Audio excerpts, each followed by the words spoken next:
Hello friends, आज हम लोग बात करेंगे साइन 45 डिग्री पे। ठीक है, हम लोगों ने साइन 45 डिग्री की वैल्यू निकालना सीखा था। आज हम लोग इसको इस तरीके से सीखेंगे कि साइन 45 की वैल्यू कहाँ से आती है। ठीक है, तो देखिए हम लोगों ने एक लिया हुआ है, त्रिभुज लिया हुआ। ठीक है, मतलब त्रिभुज क्या, समकोण त्रिभुज लिया हुआ। समकोण मतलब ये 90 डिग्री होता है। ठीक, इसके बाद में आपको पता होगा जब ये 90 डिग्री है तो इन दोनों एंगल का सम क्या होना चाहिए, वो भी 90 डिग्री होना चाहिए। ठीक, हमको 45 का निकालना है, इसलिए हम लोग यहाँ पे एंगल 45 डिग्री ले लेंगे। जब ये 45 होगा तो ये अपने आप क्या हो जाएगा, 45 डिग्री हो जाएगा। ठीक है, अब हम लोग क्या करेंगे, साइन 45 की वैल्यू निकालनी है। ठीक, हम लोग क्या करेंगे, आधार को भी हम लोग क्या करेंगे, 1 मान लेंगे, इसको भी हम लोग 1 मान लेंगे। ठीक है, इसको भी हम लोग 1 मान लेंगे।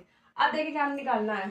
अब हमको जैसे मान निकालना है, पहले हमको क्या करेंगे, कर्ण निकालना है। कर्ण कर्ण कैसे निकालते हैं, बीसी का स्क्वायर। कर्ण पहले निकालिए। ठीक, कर्ण निकालना हमको, ये फाइंड करना है, तो पहले इसका फॉर्मूला लगाइए। क्या होता है, हाइपोटेनियस का स्क्वायर इक्वल टू परपेंडिकुलर का स्क्वायर प्लस बेस का स्क्वायर। पाइथागोरस थ्योरम हम लोगों ने लगा ली। हाइपोटेनियस निकालना है, बेस कितना दिया, 1 का, 1 का स्क्वायर 1 होता है, 1 का स्क्वायर 1 होता है, 2 आ गया। ठीक, तो हाइपोटेनियस कितना आ गया, अंडर रूट 2 आ गया, ये आ गया आपका अंडर रूट 2।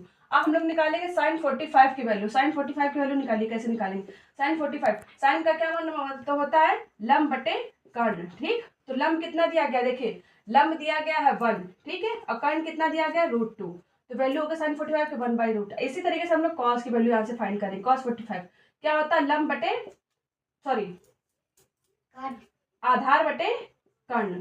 ठीक, आधार बटे कर्ण, आधार कितना दिया गया 1 और कर्ण कितना दिया गया √2। इसी तरीके से tan 45 की वैल्यू निकालना। tan 45 क्या होता है, लंब बटे आधार। ठीक, लंब कितना दिया गया 1, आधार कितना दिया गया 1। ठीक, 1 से 1 को कैंसिल कर देंगे, क्या आ जाएगा 1। ये आपका हो गया आंसर। ठीक है, ये तीनों इसकी वैल्यू हो गई।